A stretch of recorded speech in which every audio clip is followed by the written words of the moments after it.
claro, claro. Vaya, pensé que ya se habían ido. Solo estoy bromeando. Sí, ven para acá. No tengas miedo de sentarte en el asiento de adelante. Como en el salón de clases, a nadie le gusta sentarse al frente, ¿verdad? Quién sabe, estamos de regreso a la escuela. Claro, pueden tomar esto como una sesión de preguntas y respuestas, ya que las conferencias son aburridas. ¿Cómo te llamas? Don hacía excelentes preguntas sobre María, Jesús, el Hijo de Dios, la Trinidad, la oración, los profetas, el Antiguo y Nuevo Testamento, ¿verdad? Vaya, hiciste muchísimo. Tuvimos toda una conferencia. ¿Por qué no haces esa pregunta de nuevo para que otras personas también se beneficien? Sí, y por favor toma el micrófono, sí. ¿Los profetas realizaron milagros? Entonces los profetas hicieron milagros, sí. Porque el Corán menciona alrededor de 25 profetas.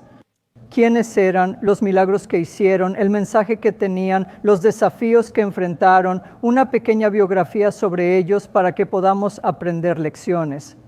Mira, los profetas, según el Islam, son personas realmente especiales porque Dios les transmite un mensaje y ellos deben compartir ese mensaje con su gente. Entonces, para que la gente escuche a estos profetas, Dios tiene que hacer algunas señales y milagros.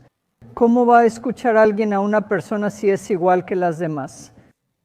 Entonces, Dios creó a estos profetas, personas creíbles, las mejores personas de la sociedad, eran los más veraces, los más honrados, las personas más creíbles.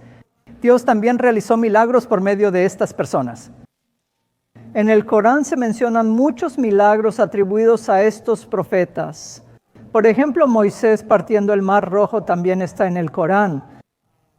Jesús, a quien consideramos un profeta, dice en el Corán, capítulo 3, versículo 49, que solía hacer pájaros de barro, soplar sobre ellos y estos salían volando.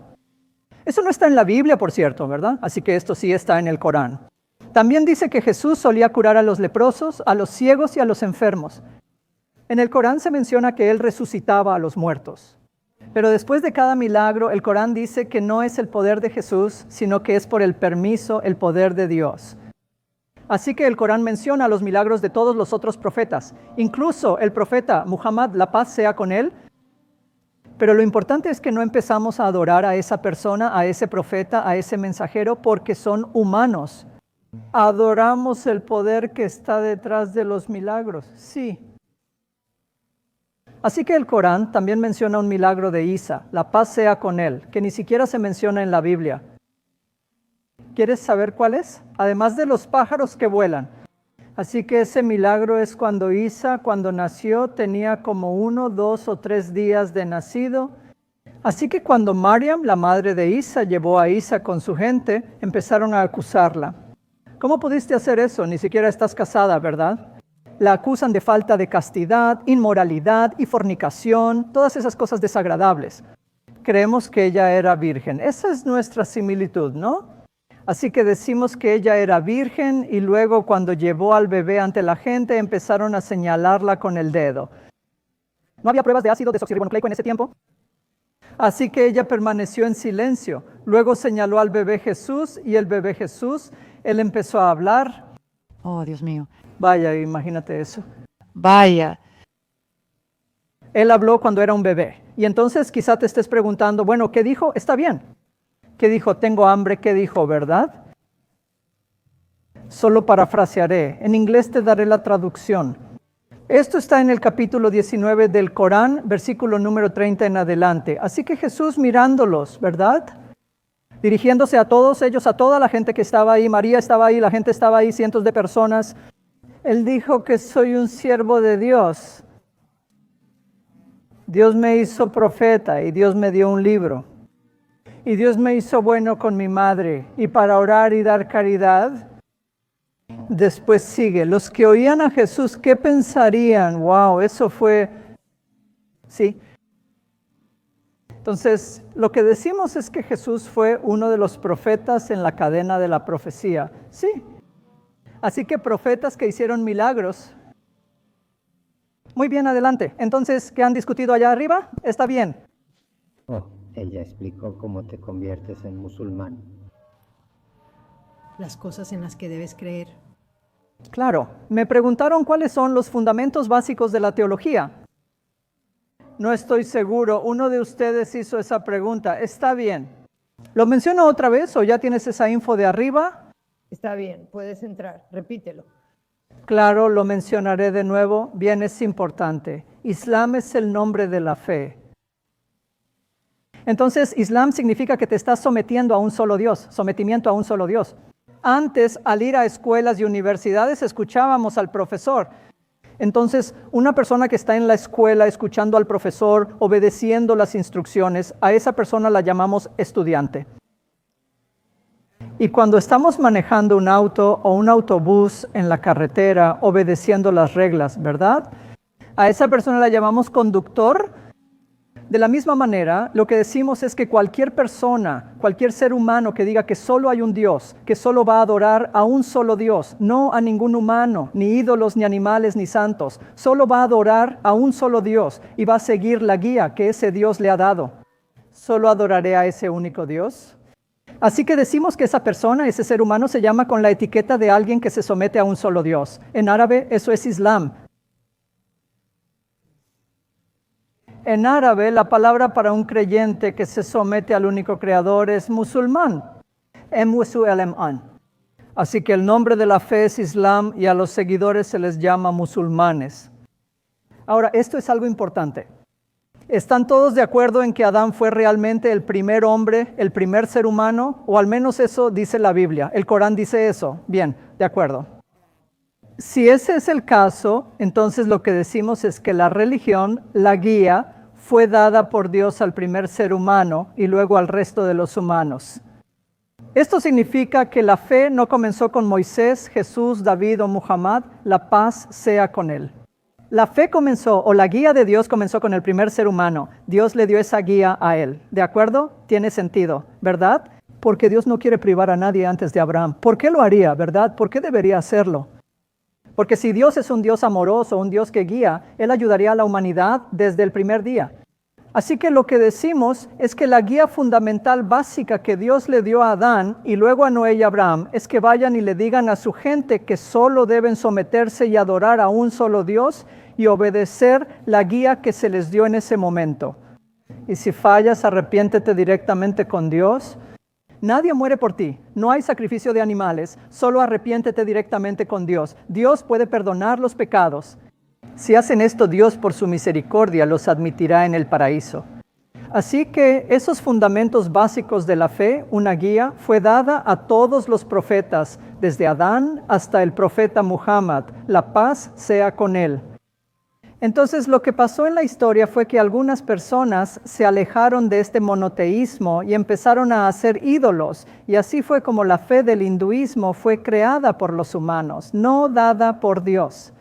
Porque estoy tratando de conectar el monoteísmo con otras religiones.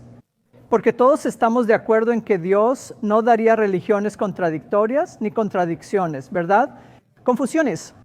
Porque la humanidad estaría perdida. O sea, deberíamos adorar ídolos, deberíamos adorar a un humano, deberíamos adorar a un animal. Tal vez todos se equivocan, solo debemos adorar a un Dios. Los humanos estarían confundidos si Dios hubiera dado mandamientos contradictorios. Tiene sentido que Dios diera un solo conjunto de mandamientos coherentes a la humanidad. Otras religiones surgieron cuando las personas se desviaron del monoteísmo absoluto. Así que decimos que el Islam es la primera y la fe original, eso significa la sumisión a un solo Dios en la que todos los profetas creían y que todos los profetas compartían con su gente. Voy a dar 2 ejemplos de las Escrituras. Uno del Antiguo Testamento, uno del Nuevo Testamento y luego uno del Corán. ¿De acuerdo? Solo para conectar o dar evidencia al concepto que mencioné. Ahora, el profeta Moisés, la paz sea con él, cuando su pueblo le hizo la pregunta, está bien, dinos quién es Dios. Esto está en el libro de Deuteronomio, Antiguo Testamento, capítulo 6, versículo número 4. Así que Moisés dijo, escucha, oh Israel, el Señor nuestro Dios es uno solo. Él estaba mencionando el Shema, llamado la unicidad de Dios. Y luego Jesús, cuando un judío le hizo una pregunta similar de todos los mandamientos en el Antiguo Testamento, ¿cuál es el primero, el más grande, el más importante de todos? ¿Cuál crees que fue la respuesta? Sí, esto está en Marcos capítulo 12, versículo 28. Esta persona judía mencionó que hay 613 mandamientos en el Antiguo Testamento. ¿Cuál es el primero, el más grande de todos ellos? Entonces Jesús respondió que, escucha, oh Israel, el Señor nuestro Dios es uno solo. Ámalo con todo nuestro corazón, mente, alma y fuerzas. Y ese es el primer mandamiento. Sí. Entonces Jesús, según el Islam, también vino a predicar el monoteísmo a su pueblo. Pero algunas personas empezaron a elevar a Jesús a ser más que un humano, porque él hacía milagros. Entonces la gente creó toda una fe alrededor de la persona de Jesús. Entonces lo que hizo Dios fue enviar al último profeta, el último mensajero, Muhammad, la paz sea con él, para hacerle saber a esta gente que no deben adorar a un humano, un animal o un ídolo. Solo sométanse a un solo Dios, de la misma manera en que todos los profetas solían someterse. Así que Muhammad, la paz sea con él, fue designado como el último profeta en el siglo VII. Así que se le dio la escritura, el Corán, y vino con ese mismo mensaje que se les dio a los profetas anteriores, el mismo mensaje básico. Así que ahí hay un poco de historia, la conexión de todas las religiones y la historia de la fe que se remonta hasta el profeta Adán, la paz sea con él. Y eso puede generar muchas preguntas en tu mente, ¿de acuerdo? Porque esto es algo nuevo, Porque la manera en que se ha enseñado la fe en las escuelas y universidades es que el Islam es una fe del siglo VII. El fundador es Muhammad, la paz sea con él, y que el Corán fue escrito por él para su gente. Pero eso no es cierto. Decimos que el Islam, la sumisión a un solo Dios, fue la fe constante dada a todos los profetas y todos los mensajeros desde el profeta Adán, la paz sea con él. Muy bien, preguntas, más preguntas. Y en las preguntas agregaré más sobre teología.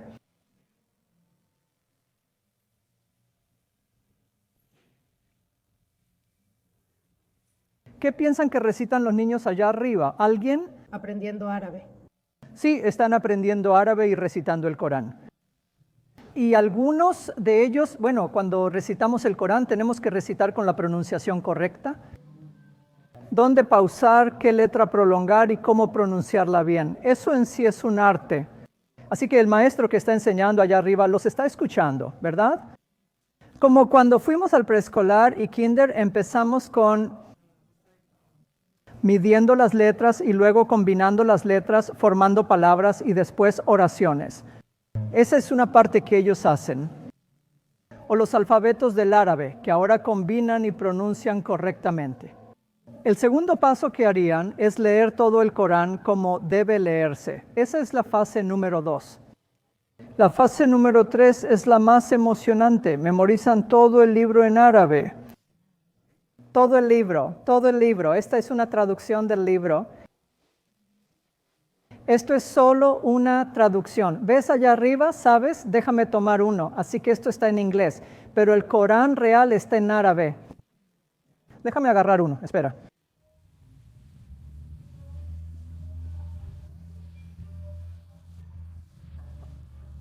Lo memorizan.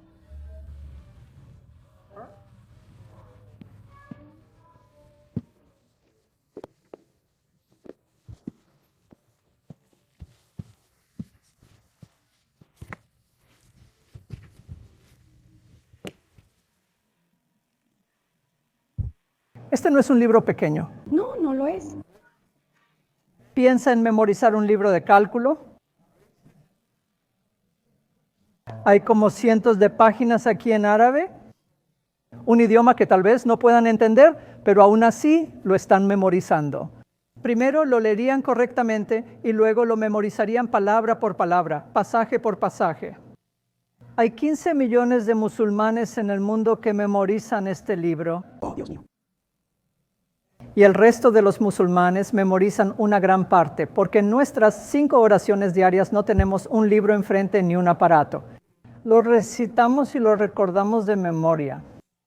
Sí. No, cuando dicen las oraciones, ¿no? Son las mismas oraciones una y otra vez. Claro, adelante. ¿Son las mismas oraciones que dicen todos los días las mismas? De acuerdo, oramos 5 veces. Como mencioné, algunas oraciones tienen 4 unidades. Quiere decir que nos ponemos de pie, nos inclinamos y nos postramos repitiendo esto 4 veces. En la oración que viste hicimos eso 4 veces.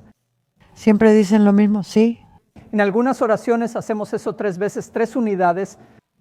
Y en algunas oraciones 2 unidades. Ahora la pregunta es, ¿estarían diciendo algo similar? Sí, en cada oración tenemos que recitar el primer capítulo del Corán de memoria. Y luego algún otro pasaje del Corán. Así que según el imán, él puede recitar algún pasaje del Corán de su elección. Esa podría ser la única diferencia entre las 5 oraciones. Está bien. Pero ¿cómo levantamos las manos? ¿Cómo las doblamos recitando el primer capítulo del Corán? Al inclinarnos, ¿cómo alabamos al Creador? ¿Con qué palabras? En la postración, ¿cómo alabamos al Creador? Todo es exactamente igual. La única diferencia sería el número de unidades y qué partes del Corán el imán elige recitar. Está bien. Esto es muy consistente. De los 2.000 millones de musulmanes en el mundo, todos harían algo similar. Eso también es unidad. La gente se une por compartir las mismas oraciones. Entonces, si yo, ya sabes, nunca he estado en China, pero supongamos que si voy a China, hay muchas mezquitas en China. Me sentiría como en casa, en cualquier mezquita, porque estarían rezando exactamente de la misma manera en que rezan aquí. Eso es lo que hacemos. ¿Estabas diciendo algo más? No, creo que no puedo recordar qué era. Adelante. ¿Algo más que hayas notado en la oración?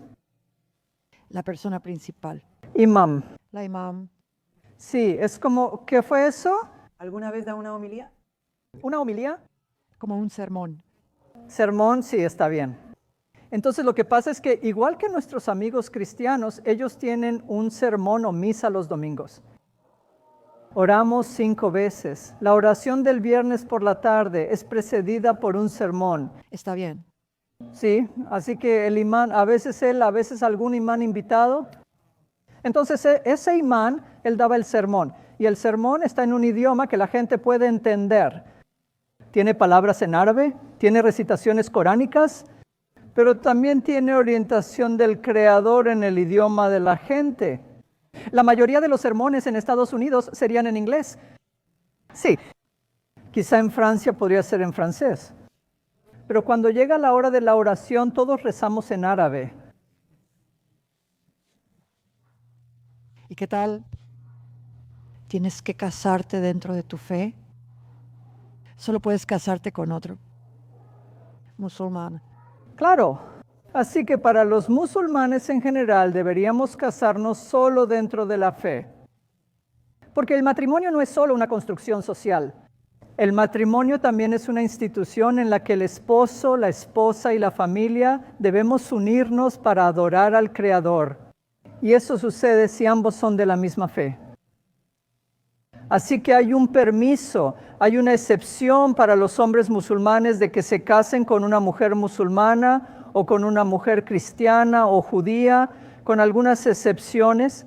Sí. Es interesante. Sí. ¿Y qué hay del divorcio? ¿Creen en el divorcio o lo permiten? Sí, el Islam es una fe práctica. El Islam es una fe porque Dios sabe que no todas las personas pueden vivir con otra persona.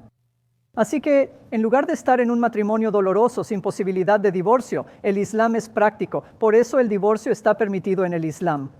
Aunque es algo que no le agrada al Creador, a veces las personas no pueden vivir juntas. Entonces el Islam dice que puedes disolver el matrimonio, sí. Y luego, las personas divorciadas pueden volver a casarse con algunas condiciones. ¿No es como el catolicismo? Evangelio de Mateo, no puedes casarte. Si lo haces, se llama tal y tal. No lo diré.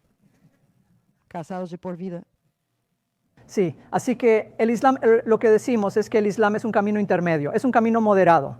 Es un camino práctico en todo lo que decimos. No se va a ningún extremo. Está bien, ya sabes, no te cases con esta persona ni estés con esa persona para siempre. No. Cásate y toma la mejor decisión, pero si no funciona, entonces divórciate. Ahora, ya que estamos hablando de divorcio, ¿cómo elegir a una pareja para casarse? Si elegimos a la pareja adecuada para casarnos con las condiciones que ha dado el Islam, hay un riesgo muy bajo de que el matrimonio termine en divorcio. Entonces, ¿qué dice el Islam? ¿A quién elegir? Esto está muy bien. Contaré una historia y después lo conectaré. Así que mientras trabajaba en el hospital hace algunos años, estábamos en la hora del almuerzo y todos estaban contando cómo se casaron, cómo eligieron a su pareja. Alguien decía, ya sabes que salió con esa persona durante 6 meses o el tiempo que haya sido. Otra persona decía, ya sabes que vivió con esa persona para conocerla durante cierto tiempo, lo que sea, ¿verdad? O sea, nosotros no hacemos eso, por cierto. Así que yo solo estaba escuchando en silencio porque al final quiero que me pregunten, ¿de acuerdo? Sabel, ¿cómo te casaste? Todos tenían curiosidad. Sabel, ¿cómo te casaste? Así que les mencioné, conocí a mi esposa en la mezquita en Villa Park, muy cerca de aquí. Su familia estaba ahí, mi familia estaba ahí en el mismo cuarto y luego me senté con ella por unos, digamos, 5 minutos, solo para ver las aspiraciones de la vida, ya sabes, educación, pasatiempos, esas cosas. Literalmente después de 5 minutos yo me fui a casa, ella se fue a casa con su familia y luego dije, ¿sabes? Siento que ella es la indicada para mí. Sí. 5 minutos. Y luego ella se fue a casa e hizo exactamente lo mismo. Ella dijo, ya sabes, lo mismo. Siento que él es el indicado para mí. Mis colegas se sorprendieron cuando lo mencioné. Vamos, Sabel. Nosotros tardamos 5 años en conocer a alguien. ¿Cómo pueden ustedes hacerlo en 5 minutos? Vamos. Luego les mencioné que yo estaba siguiendo una guía que Dios ha dado a través de Muhammad, la paz sea con él. Muhammad, la paz sea con él, dijo que al casarse, las personas buscan 4 cosas en su pareja.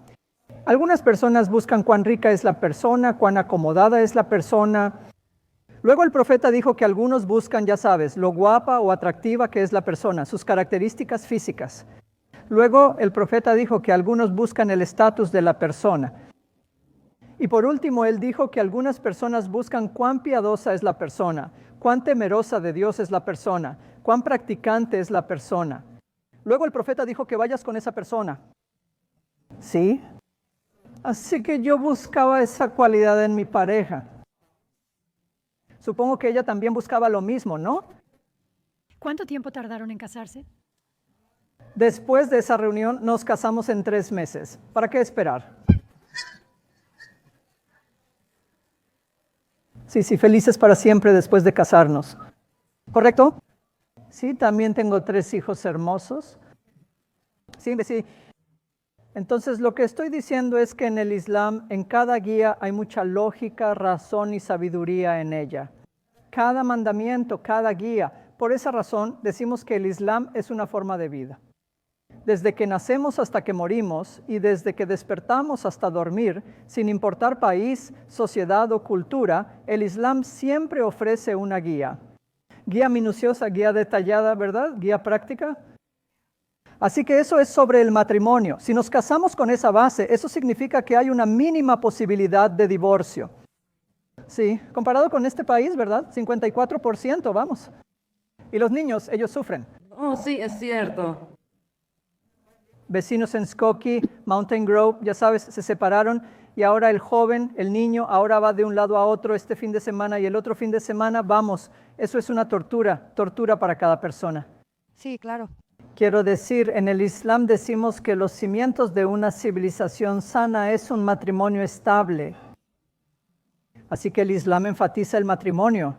A quién elegir, luego cómo llevar a cabo el matrimonio y cómo vivir en paz, armonía, amor y compasión con la pareja. Todos los detalles se dan en el Corán y a través del profeta Muhammad. La paz sea con él. Sí, eso es el Islam. ¿Permite el Islam que un hombre musulmán tenga varias esposas? Ok. ¿Puedo decir que sí y ya? Está bien, de acuerdo. Ya que todos ustedes son de fe católica. Sí. Está bien, de acuerdo. Pero ustedes creen en la Biblia, ¿verdad? Todos ustedes creen en la Biblia. No solo el Islam lo permite, yo diría que la Biblia lo permite. No solo la Biblia lo permite, todos los profetas lo permitieron, incluyendo a Jesús.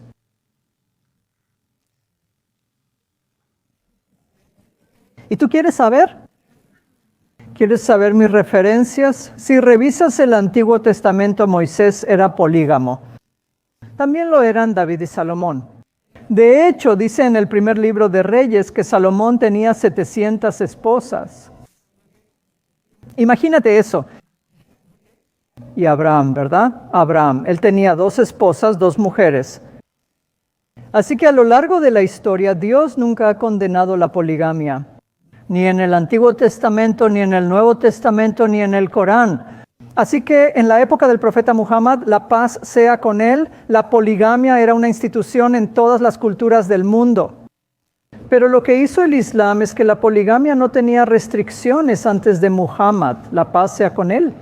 Según el Corán, capítulo 4, versículo 3. Cásate con 2, 3 o 4, pero si no puedes ser justo, cásate solo con una. Así que lo primero que hizo el Islam fue eliminar la poligamia sin restricciones y sin responsabilidad por parte del esposo o del padre. El Islam restringió la poligamia de ser ilimitada a solo 4, hasta 4. Pero luego el Corán dice, si no puedes ser justo entre las esposas, cásate solo con una. Pero en el mundo de hoy, eso es muy... ¿Qué eres tú? Bueno, ya que los musulmanes... Actualmente solo se permite tener una esposa.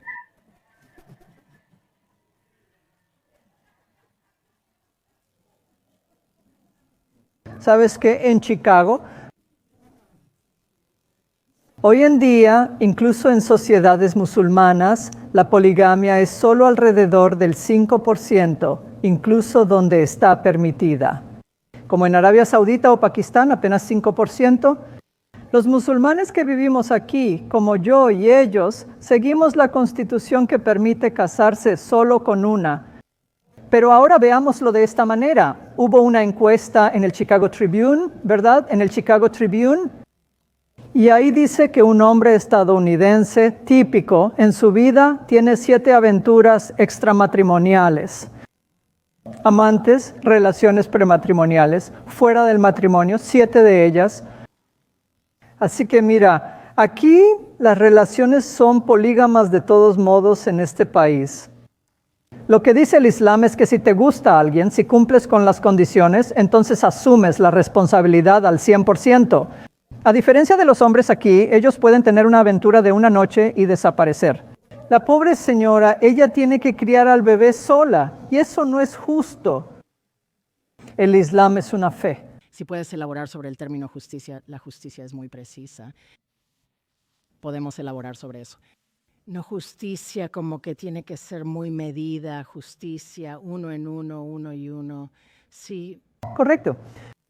Entonces, justicia. Así que cuando el Corán dice, si no puedes hacer justicia entre más de una esposa, ni siquiera te acerques a eso. Solo cásate con una, que es la justicia. Justicia significa que, por ejemplo, si le das una casa a una esposa, debes darle una casa igual a la segunda, tercera y cuarta esposa. ¿De acuerdo? Si le das, por ejemplo, una prenda, de Divan Avenue, de Amazon a una esposa, tienes que darle el mismo valor a la segunda, tercera y cuarta de ellas. ¿Cuántos hombres pueden hacer eso? Si das 2 horas al día a una esposa, haz lo mismo con las demás. Eso es justicia. Si le sonríes durante 10 minutos a una esposa, haz exactamente lo mismo con las demás, ¿verdad? ¿Cuántas personas pueden hacer eso o decir eso? La justicia es precisa, no superficial ni subjetiva, sino objetiva. Y ese matrimonio dura toda la vida, ¿sí? Así que de nuevo, ¿verdad? Déjame agregar una nota al pie más ahí. En este país, cuando se permite tener relaciones extramatrimoniales, relaciones prematrimoniales, ¿verdad? ¿Sabes? Desde 1973 ha habido cerca de 100 millones de abortos. Wow. Y hay cerca del 36% de los hogares en este país que son hogares monoparentales. Y según la psicología, según cualquier campo, cualquier dato disponible, criar a los niños con un solo padre es realmente difícil. Y comparado con un hogar de 2 padres, ya sabes, con algunas excepciones. En los hogares monoparentales, el niño es más propenso a tener un coeficiente intelectual más bajo. Son más propensos a estar desempleados, abandonar la universidad, involucrarse en drogas y pandillas, y el ciclo vicioso continúa. La pobre señora también puede estar deprimida, tomar medicamentos, abortar, todo eso es una tortura.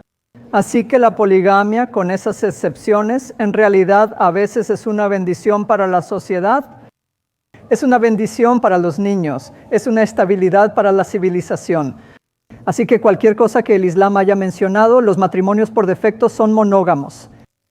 Matrimonios excepcionales, polígamos bajo esas condiciones, porque el Islam se preocupa por cada segmento de la sociedad y vela por cada persona en la sociedad.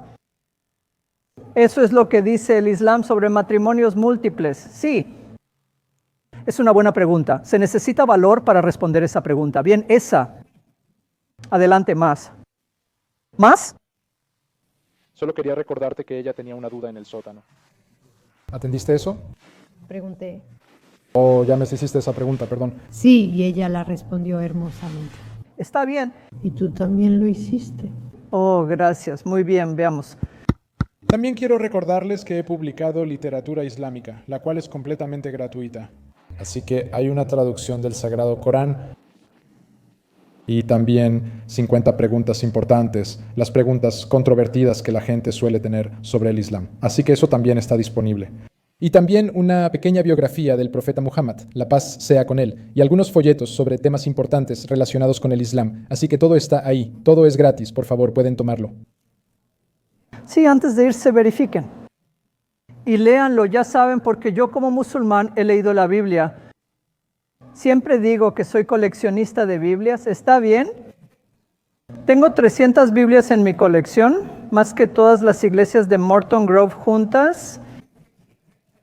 Quiero saber como musulmán en qué creen mis vecinos, qué días festivos tienen y cuáles son sus pasatiempos. ¿A qué celebraciones te refieres? Quiero saberlo para conocer más. Decimos que el Corán no vino solo para musulmanes, árabes, indios o pakistaníes. Decimos que el Corán vino para toda la humanidad. Encontrarás historias sobre María, Jesús y los profetas, mostrando su sumisión al Creador, así como soluciones a problemas como el abuso de drogas, racismo y subyugación de mujeres. Es un libro dinámico, el último testamento dado por Dios a la humanidad. Es un regalo nuestro para ustedes. Gracias. ¿Quién tenía una pregunta? Está bien. ¿Existe el concepto de cielo e infierno y el perdón por romper la ley? ¿Cómo se logra eso en el Islam? Muy bien. Entonces, la pregunta es sobre el cielo y el infierno. ¿Y qué pasa con el perdón y romper la ley? ¿Qué debe hacer la persona? Primero hablemos del aspecto de romper la ley, luego hablaré del concepto del más allá. Perfecto, en ese orden. Los humanos no somos perfectos. Cuando manejamos, no somos perfectos. En las familias no somos perfectos. Al comer no somos perfectos, ¿verdad? Tenemos imperfecciones. Así es como Dios nos hizo. Pero Dios también nos dio una guía maravillosa. Imagínate que un maestro sabe que los alumnos son nuevos en la clase, pero el maestro hace lo correcto al darles todos los recursos posibles. Así que Dios ha hecho eso. Así que lo que Dios está diciendo en el Corán muchas veces es que si te falta alguna de las guías, entonces arrepiéntete ante el Creador. Está en el Corán, capítulo 4, versículo 116 y en otros lugares. Porque uno de los atributos de Dios es que todo lo sabe y todo lo oye. Él es un Dios misericordioso y perdonador. Entonces, si mi hijo, por ejemplo, si le digo, ya sabes, Yusef, no comas 3 galletas, aunque te gusten, ¿de acuerdo? También me gustan las galletas de chispas de chocolate. Mi hija las hace deliciosas. Pero si él se come 3, ya sabes, le digo, ya sabes, tu dentista te dijo, vamos, hombre, no puedo comerme 3. Si veo sinceridad en su cara, papá, perdóname, tenía hambre, lo abrazaría y le pediría que no lo hiciera. Cepíllate los dientes. Como padre, perdonaría a mi hijo. Dios es más indulgente que cualquier madre, cualquier padre. Entonces, lo que intento decir es que cualquier pecado que hayamos cometido, la puerta del perdón está abierta, que Dios puede perdonar. Dios está dispuesto a perdonar. ¿Cuáles son las condiciones? 5, rápidamente. Generalmente, está bien, solo sinceridad. Dios, arrepiéntete ante Dios. Bien, entonces la primera condición es esta. La persona tiene que reconocer que ha cometido el pecado. Algunas personas como Satán y la gente mala son arrogantes y ni lo reconocen. Así que primero tienes que reconocer que has cometido el pecado. En segundo lugar, tiene que haber sinceridad. Sabes, yo como padre sabemos si está actuando o si es sincero. ¿Está bien? Así que la sinceridad tiene que estar ahí. Número 3, el arrepentimiento tiene que ser hacia el Creador. Eso implica que debemos arrepentirnos. Y cuarto, en el Islam, al arrepentirnos no necesitamos mediador. Nos arrepentimos directamente con el Creador. Y además de eso, debemos comprometernos a no volver a cometer ese pecado y hacer algo de caridad extra, más buenas acciones. Si lo hacemos, Dios lo ha mencionado y está dispuesto a perdonar todos los pecados. Así es como se obtiene el perdón en el Islam. Así que en el Islam no existe un sistema de sacrificio de una paloma o una oveja. No tenemos sistema de sacrificios, nos arrepentimos directo con Dios. Por esa razón, como mencionamos, creo que estabas arriba. No decimos ni creemos en la crucifixión de Jesús. De hecho, el Corán niega que Jesús haya sido crucificado en la cruz. Dice en el capítulo 4 del Corán, versículo número 157, que ellos dicen y se jactan de que mataron a Jesús. No lo mataron ni lo crucificaron, solo les pareció así. Dios elevó a Jesús hacia él mismo. Según el Islam, Jesús no murió en la cruz ni de otra forma. Pero por el bien del argumento, incluso si murió en la cruz, solo por el bien del argumento, lo que decimos es que esa no es una manera de obtener el perdón de los pecados de la humanidad. Muchos profetas murieron antes de Jesús. En el Islam, los pecados se perdonan por la responsabilidad personal. Cada quien asume sus actos. Si yo manejo por encima del límite de velocidad, yo debo ser quien asuma las consecuencias, no él ni nadie más. Así que el Islam es justo y equitativo en el perdón. La justicia está presente. Ahora, el concepto del más allá. El Islam enseña que la vida es breve y todos moriremos, como quienes vivieron antes. Sin embargo, ese no es el final de nuestra existencia. Después de que cada ser humano fallezca, entonces Dios va a tener un día de resurrección en el cual cada ser humano será devuelto a la vida, tanto en cuerpo como en alma. Y luego habrá un día de juicio. Como en las escuelas y universidades, al final del semestre se evalúa la asistencia, tareas, exámenes cortos, participación y el examen. De la misma manera, nuestra evaluación final será en el día del juicio en la otra vida. Y seremos juzgados principalmente por dos cosas. ¿Qué creencias tuvimos en este mundo y qué acciones realizamos en este mundo? Así que si una persona tiene la creencia correcta, adorando solo al Creador, siguiendo la guía de Dios, sin adorar a ningún humano, ningún ídolo, ningún animal, ninguna creación, solo sometiéndose al Creador y haciendo las obras lo mejor que pueda, tal como está presente en el Corán y en la Sunna. Y si fallan, se arrepienten ante Dios. Así que si cumplen con estas dos condiciones, entonces se dice que la misericordia de Dios entra en acción. Y a través de la misericordia de Dios, esa persona es llevada al paraíso. Y así como en las escuelas y universidades, algunas personas simplemente se descuidan, a pesar de las advertencias del maestro tantas veces, ¿verdad? Hay una calificación de F que es incompleta y obliga a repetir la clase. Así, también existe el infierno. Pero yo, como musulmán, no puedo decir que esta persona va a ir allí, que esa persona va a ir. No puedo decir eso. Dios lo menciona en el Corán, capítulo 2, versículo 25. Si una persona tiene la creencia correcta y hace buenas obras, entonces Dios le garantiza a esa persona el paraíso eterno. Sí. ¿Y si no hace lo que Dios quiere, se va al infierno? ¿Tienen un infierno? Sí. Entonces también hay fuego del infierno, ¿verdad? Ahora, hay dos maneras en que una persona no haría el bien.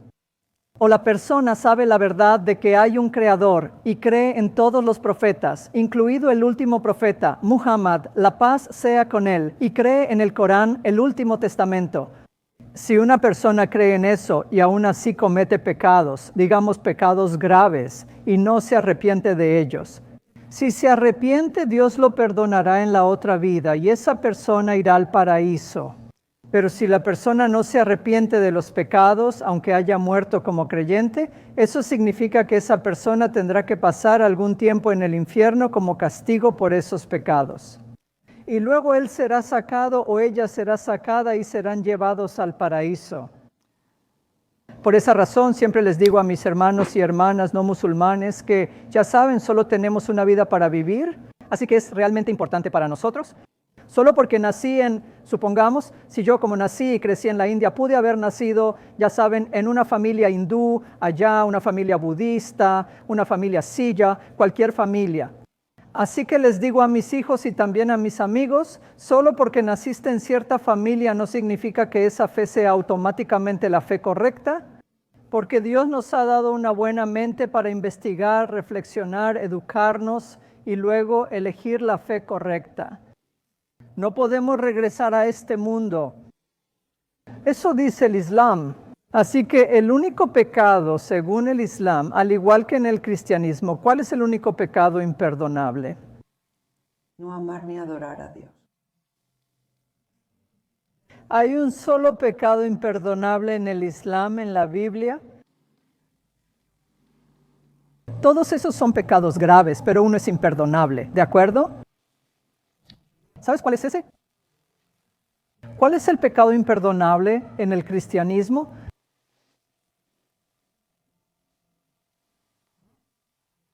No, en el cristianismo. Darle la espalda a Dios. Está bien, de acuerdo. No honrar a Dios. Listo, blasfemia contra el Espíritu Santo. Así que eso es según el cristianismo, pero según el Islam, el pecado imperdonable es asociar compañeros con Dios.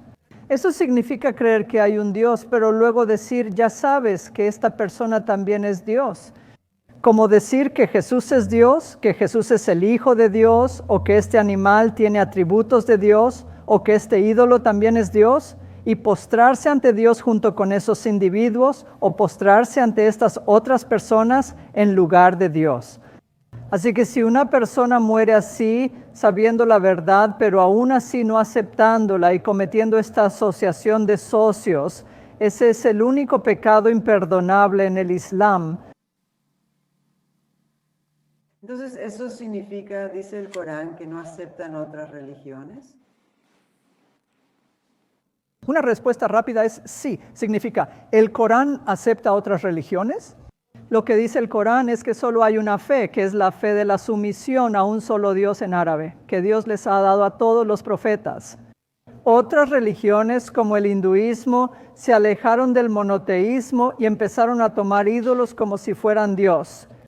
Y se inclinan ante ídolos hechos por humanos. El budismo hace algo similar. Sabes, hay quienes adoran al sol y la luna, hay quienes adoran animales, ¿verdad? Y hay quienes adoran a otras personas. Según el Islam, todas estas religiones son desviaciones del monoteísmo absoluto que todos los profetas predicaron a su gente. Porque en el Corán dice en el capítulo 3, versículo 19, que la única fe aceptada por Dios es la sumisión a un solo Dios.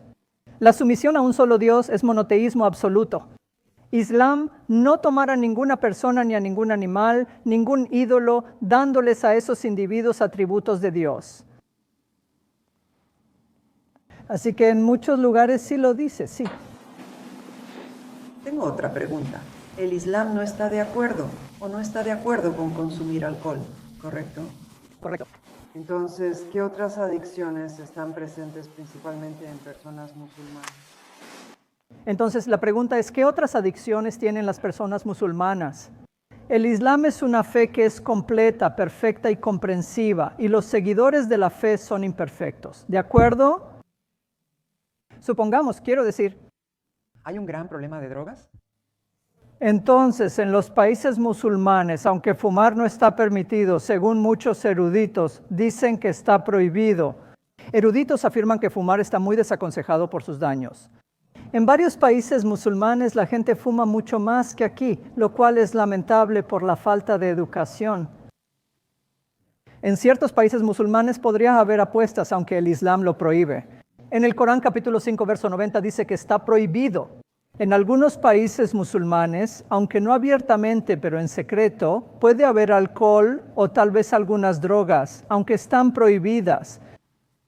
Sabes, así como la Biblia prohíbe muchas cosas, pero si vas a Sudamérica, los cárteles de drogas y todos estos intoxicantes siguen existiendo. Incluso en este país, por ejemplo, nuestros creyentes de la Biblia infringen la ley. Así que de la misma manera sí. Así que lo más obvio que veo en los países musulmanes, en lugares públicos, es fumar, desafortunadamente. A veces también influye la falta de limpieza. El Islam es una fe de higiene. Les comento a mis hijos en la escuela dominical, en broma, que los musulmanes inventaron el jabón a tal grado que el Islam trata sobre la higiene y la limpieza, ¿verdad? Pero algunas personas quizá no estén a la altura. Sí. Son buenas preguntas. ¿Qué más se te ocurre? Sí, cualquier cosa está bien. Cualquier pregunta polémica, lo que quieras preguntarme, siéntete libre de hacerlo. Olvidé mencionar que hay hijab. Nuestra hermana está aquí. Si quieres usar un hijab, siéntete libre de probarlo o llevártelo a casa. Sobre el hijab, tengo algo especial que compartir con todos ustedes, ¿verdad? ¿Ya les mencionaste el concepto de hijab? No. ¿O no lo has hecho? No. Está bien. Porque esa es una observación obvia y la gente hace la pregunta, está bien. El Islam es muy estricto con la modestia. La modestia en corazón, mente, físico y espíritu es muy importante en el Islam, que es muy estricto con eso. Así que cuando nuestra hermana se cubre, es modesta de la manera en que el Corán quiere que sea modesta. Pero la modestia en el Islam no es solo para las mujeres. Como hombre musulmán, no puedo usar ropa ajustada, transparente ni del género opuesto. Yo también debo ser modesto. La modestia aplica tanto a hombres como mujeres y no solo se trata de cómo vestimos. También es modestia de nuestros ojos. No podemos mirar a las personas y desearlas con lujuria. Solo se permite una mirada. En realidad, en el Corán, capítulo 24, versículo número 30, Dios se dirige a los hombres musulmanes y dice, «Oh, ustedes que creen, bajen la mirada y guarden su modestia. Eso es mejor ante los ojos de Dios». Luego, la misma instrucción se les da a las mujeres musulmanas, «Bajen la mirada». Así que la modestia en el Islam también implica modestia de los ojos, modestia de nuestros oídos, de nuestra lengua. De hecho, Muhammad, la paz sea con él, mencionó algo sobre la lengua. Di algo bueno o calla. ¿Verdad? Esta guía es increíble. ¿Cuántos matrimonios podría salvar, verdad? ¿Cuántos casos de furia al volante y guerra se pueden prevenir? Así que la modestia es un concepto holístico, importante. Ahora, la modestia no se limita solo al Islam. Incluso si revisas el Antiguo Testamento, el Nuevo Testamento, de hecho, en la fe judía se supone que una mujer judía debe cubrirse el cabello, especialmente una vez que se casa. Sí, según el judaísmo. ¿Y qué hay de la fe católica? Solíamos hacer eso. Entonces, ¿Dios cambió los mandamientos? No. Entonces, ¿por qué no lo estás usando? Era un ritual que debíamos seguir y cubrirnos la cabeza al entrar a la iglesia. Solo en la iglesia. Ya veo. De hecho, ¿puedo citarte algo? En el Nuevo Testamento, primer libro de Corintios, capítulo 11, versículos 5 y 6, dice a la mujer cristiana, especialmente cuando va a la iglesia, que no puede mostrar su cabello. Debes usar el hijab como ella lo hace. Y luego dice que si no lo haces, estás deshonrando a Dios. Es como si debieras afeitarte el cabello. Así que la Biblia realmente es muy estricta cuando se trata de que las mujeres se cubran. Así que también existe un concepto de modestia y de hijab en la Biblia. Bueno, señoras, ¿verdad? Mi esposa usa hijab. Mi hija usa el hijab. Y esto es una señal de modestia, una señal de castidad. Quiero decir, solo imagina una sociedad en la que las personas no se miran ni se cosifican entre sí. Apreciamos los talentos de los demás, la personalidad, la rectitud, el temor a Dios y nos respetamos mutuamente. La castidad y la moralidad están presentes. Muchos de los crímenes que ocurren entre los géneros desaparecerán. La gente podrá caminar libremente afuera. ¿No existirían esas 93,000 violaciones y agresiones?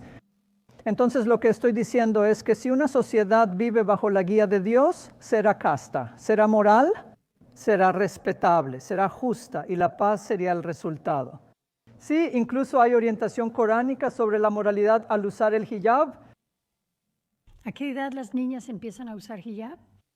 ¿A qué edad empiezan a usar el hijab? Se supone que deben hacerlo una vez que llegan a la pubertad. Sin embargo, cuando mi hija tenía unos 2 o 3 años, comenzó a ver a su mamá y a usarlo también. Entonces, en general, cualquier obligación en el Islam se vuelve obligatoria a partir de la pubertad, generalmente. Enseñamos a nuestros hijos a ayunar, orar y usar el hijab junto con nosotros, ¿cierto? Y todos los demás mandamientos a una edad más temprana para que les sea fácil empezar a practicarlos.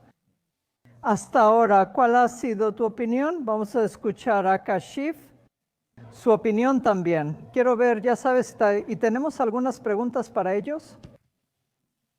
Sí, para los musulmanes, ya sabes. No relacionado con el Islam, quizás solo comenten cómo se sintieron al venir y sobre la sesión, la comida y nuestra hospitalidad. ¿Hay oportunidad de mejora? Nos gustaría saberlo. Eso es maravilloso. Porque ya sabes, queremos realizar sesiones similares en muchos lugares, muchas veces invitando a muchos invitados y que nosotros vayamos allá. Ya sabes, esta es una de las formas de eliminar el miedo a lo desconocido. Porque el miedo a lo desconocido a veces crea prejuicios, discriminación y violencia a veces, como lo vemos. Así que también nos gustaría recibir sus comentarios para que podamos mostrarle a otras mezquitas y a otras personas que, ya saben, tuvimos a este increíble invitado aquí. Tengamos más invitados, más vecinos reuniéndose y podemos ver cuántas cosas en común tenemos. Sus comentarios son muy valiosos para nosotros. Diga su nombre y luego, ¿cómo se sintió acerca de su asistencia hoy en esta mezquita? Mi nombre es Sharon y no sabía qué esperar. He viajado a otros países y visitado mezquitas, pero nunca había hablado ni preguntado a la gente sobre ello. Definitivamente animaría a cualquiera a venir la próxima vez si lo ofrecen de nuevo en los Oaks, porque me pareció algo que realmente abre los ojos. Y me voy con una muy buena sensación. Gracias. Estoy seguro de que aprendiste mucho, pero ¿hubo algo específico que aprendiste como nuevo, algo que te sorprendió descubrir? Como una cosa que te sorprendió, ya sabes, algo nuevo de lo que no estabas al tanto. Supongo que tú continúas oraciones y todo, y simplemente realmente te concentras en alabar a Dios. Y eso es realmente, realmente importante para la vida de una musulmana. Sí, porque queremos centrar nuestra vida diaria en Dios. Siempre estar consciente, siempre estar conectado con el Creador. Sabemos que, imagina estar trabajando y hay 2 cámaras mientras tu jefe observa. Vas a estar consciente, vamos. Nada de navegar por internet, tienes que hacer el trabajo. Qué buen comentario, gracias, nos ayudará mucho. Pensé que eras muy cálida y acogedora. Sabía un poco sobre los musulmanes, pero esto fue muy esclarecedor. Y todo lo que dijiste tiene mucho sentido. Me impresionó especialmente la idea cuando ese caballero habló después de las oraciones, que no odias, amas. Puede que alguien no te caiga bien, pero no odias. Porque todos somos Eso fue poderoso, sí. miembros, todos fuimos creados en el honor y la gloria de Dios. Así que me encantaría volver. Por favor, regresa. Invita a más gente, familia y vecinos, somos humanos. Y gracias por darnos todo este tiempo. Sí, es un honor, sí. Gracias por abrirse con nosotros y acercarse a nosotros, porque muchas veces la gente tiene miedo de que no aprecien que vengamos y hagamos preguntas. Y por eso estamos muy agradecidos de que haya hecho eso por nosotros, así que le damos las gracias. Muchas gracias por venir. Gracias. Así que mi nombre es Linda, mi apellido es Fátima. ¿En serio? Está bien. Eso es interesante. Sí, lo es. Ese era el nombre de una hija del profeta Muhammad, la paz sea contigo. Sí. ¿Alguien te dijo eso? Sí. Está bien, de acuerdo. Entonces, donde yo vivía, teníamos una familia musulmana al otro lado de la calle y una familia hindú al otro lado de nosotros. Así que las religiones eran bastante diferentes, pero ambas eran personas maravillosas, personas realmente maravillosas. Así que esto fue una gran revelación para mí, para entender que rezaras tantas veces al día es maravilloso. Pienso para mí misma, todas necesitamos rezar tantas veces al día. Debemos avanzar y orar a nuestro Creador. Esto estuvo genial, lo agradezco, pero fue mucha comida. Pero era buena comida, pero demasiada comida. ¿Esa es la hospitalidad musulmana? Sí, por favor, adelante. Sí, encontré todo muy informativo. Realmente muchas cosas de las que no estaba al tanto las sacaste a la luz y algunas de las similitudes con el cristianismo y el hecho de que María es una persona de honor en tu fe es realmente algo impresionante. Gracias. Bienvenido, claro. Hiciste buenas preguntas. Me llamo Betsy y la verdad ha sido un placer muy esclarecedor. Y veo muchas similitudes si dejas de lado, no sé, las costumbres y cosas de las diferentes religiones. Pero soy cristiana católica. Y al final de cuentas se supone que debemos amar a todos porque todos son personas de Dios, ya sabes, vienen de Dios. Y creo que a veces se nos olvida eso. Y toda esta idea de juzgar es un problema para todos nosotros. Para mí, sin duda. Y esta noche de verdad me cayó el 20 de que eso parece ser algo que realmente hacerle entender a la gente que ese no es su papel. Y espero no olvidar lo importante que es eso. Gracias, muchas gracias. Ya no tengo que explicarle eso otra vez. Creo. ¿Tiene algún título o algo así? Su nombre es Dr. Sabel. Sabel le habla. Sí, adelante, perdón. ¿Cuál es tu nombre? Está bien. Sabil, S-A-B-E-L. Bien, ¿tienes algún cargo especial dentro de tu fe? Como nosotros tenemos sacerdotes, obispos, cardenales, orden social. Puedes llamarme Papa. ¿Solo estoy bromeando? No puedo escucharte otra vez. Solo estoy bromeando. Entonces, esta mezquita soy uno de los voluntarios. En la mezquita cercana también soy maestro en la escuela islámica de tiempo completo. Enseño habilidades de liderazgo y habilidades para hablar en público. Así que soy voluntario, sí, en muchas mezquitas, correcto. Pero lo que quiero decir es que me has dado varios momentos de ajá y oh en los que voy a tener que trabajar. Muy bien. Gracias. Buena suerte con eso. Soy Dolores y realmente disfruté toda esta presentación. Isabel, fuiste muy informativo. No sabía muchas cosas sobre la religión musulmana, el Islam. Y quiero agradecerte mucho. Haré una breve pausa para destacar algunas cosas que compartimos. Líder de la mezquita, uno de los activistas en esta mezquita, ella decía que también mencionara algunas buenas cosas en común que tenemos. Cuando me preguntan sobre diferencias, suelo empezar por algo en común. Así que una cosa importante que todos nosotros tenemos en común es que, comparados con una persona que no es creyente, decimos que creemos en un poder superior. Todos nosotros decimos que hay un poder superior. ¿Cómo definimos ese poder superior? Los detalles mínimos, las diferencias sutiles pueden variar. La Trinidad se compara con el monoteísmo absoluto, pero creemos en un poder superior, ¿cierto? La segunda similitud es que creemos en el concepto de la profecía. Y de nuevo, este es un momento de revelación especialmente para ti. ¿Cuál es el nombre del profeta más grande del Antiguo Testamento? Antiguo Testamento, inicia con Moisés. Moisés, sí. Moisés es el profeta más grande del Antiguo Testamento. Moisés es el profeta más mencionado por nombre en el Corán. ¡Wow!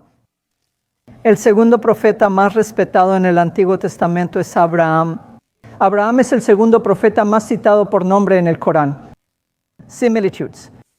Correcto, la tercera similitud es que creemos en el concepto de la revelación divina.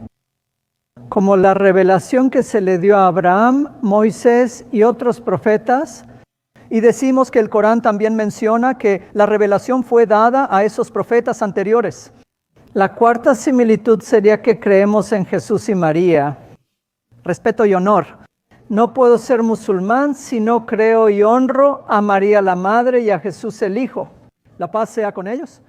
De hecho, amamos y honramos a ambos y a todos los profetas hasta tal grado que les damos a nuestros hijos los nombres de los profetas bíblicos. También María, la Madre de Jesús. Literalmente hay millones de musulmanas, niñas musulmanas que se llaman María. El nombre árabe es Mariam. Por respeto y honor, tengo 2 hijos, ambos llevan nombres de profetas bíblicos. Ibrahim, tengo 2 hijos. Ambos llevan nombres de profetas bíblicos. Mi hijo mayor, Ibrahim, ¿por cuál profeta? Abraham. Mi hijo menor es Yusuf, ¿por cuál profeta? Yo sé. Sí, además hay muchos Jesús en el mundo musulmán, ¿cierto? Isa. Así que esa es como la cuarta similitud importante. La quinta similitud importante es que creemos en los mandamientos divinos que Dios nos ha dado. Todos los 10 mandamientos que están en el Antiguo Testamento, en el libro de Éxodo, capítulo 20, versículo número 3, que dice que solo hay un Dios. No hagas imágenes de Dios, respeta a tus padres, no blasfemes. No mates, mientas ni engañes, respeta y sé bueno con tus vecinos. Todos esos mandamientos, ¿no? Los encontrarás todos, cada uno de ellos en el Corán. ¡Wow!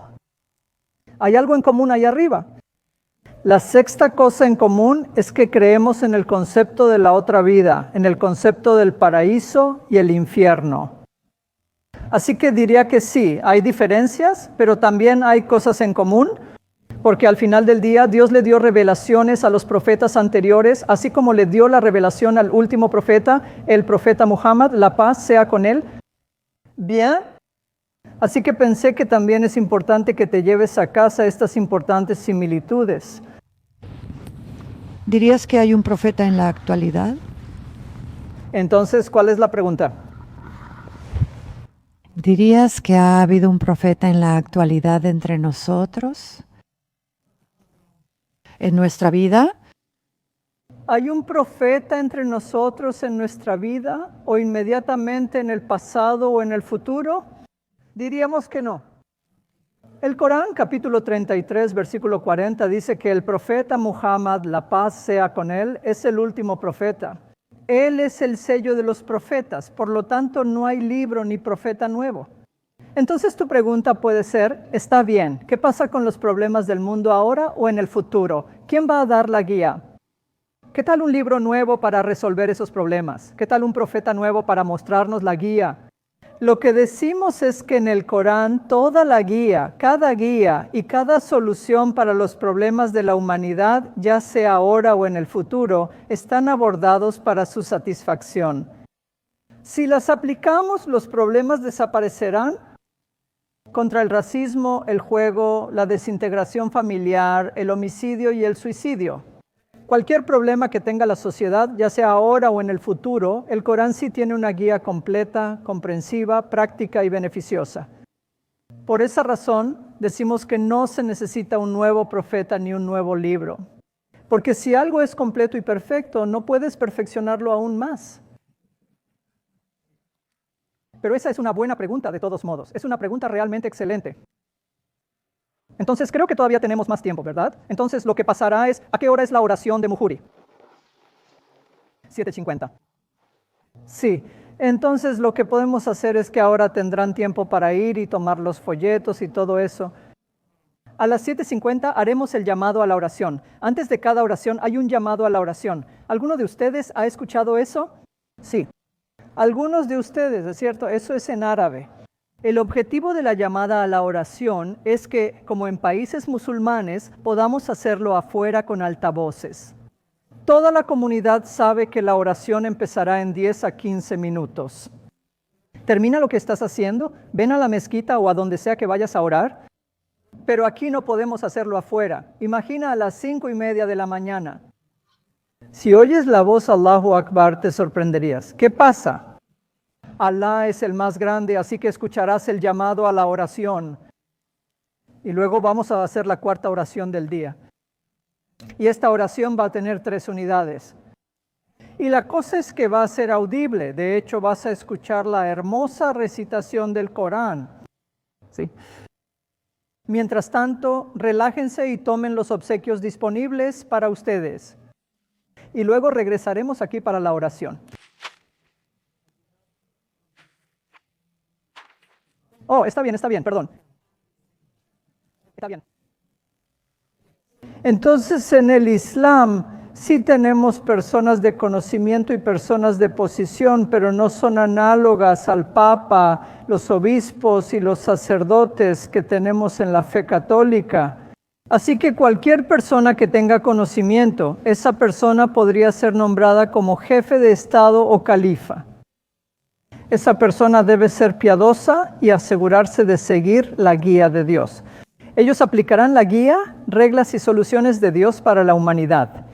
Luego tienes a personas de conocimiento que son designadas como los imames. Como esta mezquita aquí, este masjid al-Huda, la persona que va a dirigir la oración, y en muchas otras mezquitas se les llama imames o líderes. Casi siempre han recibido alguna educación formal de un seminario islámico. Quizá 4 años, quizá 8 años de educación. Así que no solo dirigirían las oraciones, también oficiarían matrimonios, podrían ser consejeros. Pueden dar clases de árabe, como quizá viste allá, ¿verdad? Y la mayoría de las veces también han memorizado todo el Corán. ¿Sí, Imán? Sí. ¿Están más cerca o tienen mayor estatus ante Dios? Entonces la pregunta es, ¿qué pasa con el estatus alto? El Islam valora mucho el conocimiento. Conocimiento y buenas acciones. Si alguien lo hace, es visto como piadoso y creíble, lo admiramos, pero también enfrentará a Dios en el día del juicio. El hecho de que sean personas con conocimiento no significa que automáticamente tengan un pase al paraíso, así nada más. También deben tener la creencia correcta, hacer buenas obras y arrepentirse ante Dios para obtener el perdón. Cada persona, no importa si es un profeta, un califa, el jefe de Estado, un imán o cualquier musulmán común, todos somos iguales ante los ojos de Dios en ese aspecto. Sí. Una diferencia simple entre un papa y un califa es que un califa es un ser humano que es falible. Pero según tú, creo que un papa es alguien que es infallible. No todo el tiempo. No todo el tiempo. No todo el tiempo, ¿de acuerdo? Solo en fe y moral. En fe y moral, ¿ves? No lo sé, no estoy segura de eso. Ni siquiera estás seguro de eso, está bien. Sí, o sea, esa es una larga discusión. Solo 30 segundos, así que solo quiero agradecer en nombre de Majlahuda que hayan venido aquí. Y les pedimos de nuevo, si conocen a otro grupo que pueda estar interesado, por favor regresen otra vez. Nos encantaría recibirlos, pueden volver y traer más amigos. Y también quiero agradecer al Dr. Sabel por ayudarnos a entender el Islam, por traernos iluminación. Así que muchas gracias, Dr. Sabel. Gracias, eso significa mucho. Sí, por supuesto, muchas gracias. Sí. Claro, de nada.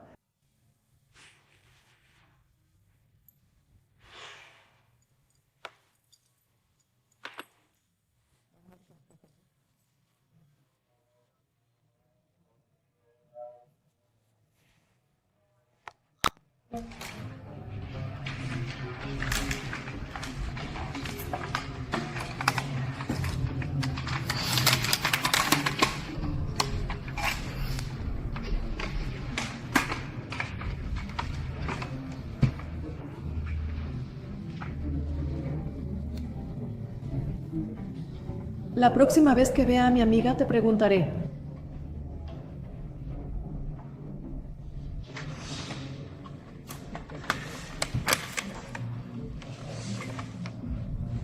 ¿Ya tomaste la tuya?